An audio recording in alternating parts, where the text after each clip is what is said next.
You open a map application on a crowded street and watch as a blue dot instantly materializes to pinpoint your exact physical location. That dot is the result of a constant, invisible dialogue with a massive constellation of machines falling through space. These satellites circle the Earth in medium Earth orbit at an altitude of over 20,200 kilometers, roughly half the height of geostationary orbit. Despite how it feels, those satellites have no idea where you are.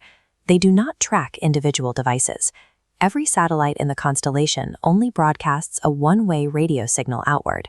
It is entirely up to the receiver in your pocket to catch these signals and figure out its own location.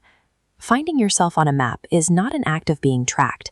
It is a complex, localized geometry problem solved instantly by your phone using the concept of time. This process starts with data. Every satellite broadcasts a continuous message containing its exact location in orbit and the precise time the signal was transmitted. Because radio waves travel at the speed of light, your phone can calculate exactly how long the signal took to arrive.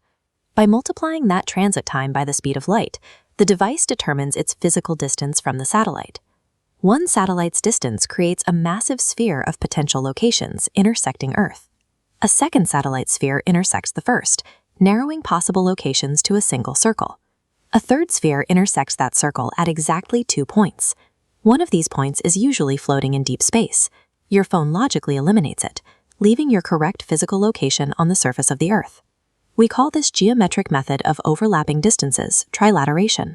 Trilateration is a mathematical process determining the relative positions of objects using the geometry of spheres. This geometry relies on perfect timing. Because light travels so fast, if your phone's internal clock is off by just 1,000th of a second, your location will be wrong by 300 kilometers.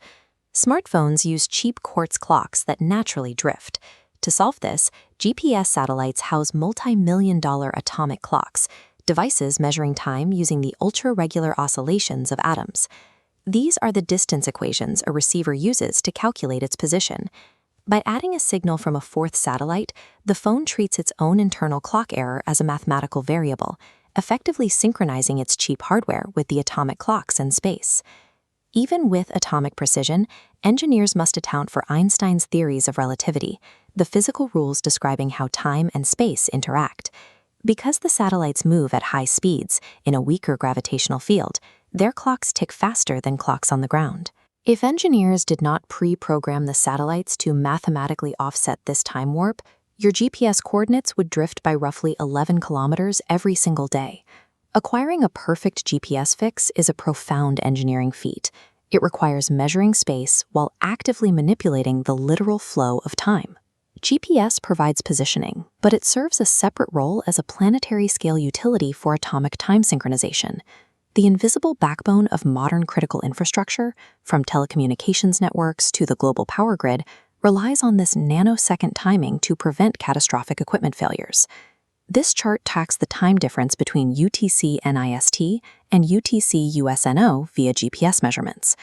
UTC, or Coordinated Universal Time, is the global standard used to regulate clocks across the planet. This tight synchronization is why the system is vulnerable to GPS spoofing, where malicious signals are transmitted to trick receivers. If an attack introduces a time offset, it can falsely trip grid generators and cause massive blackouts. Protecting our infrastructure means securing these faint radio signals as they fall from orbit. That blue dot on a phone screen is a visible intersection of 3D geometry, atomic physics, and the specific corrections required by Einstein's relativity.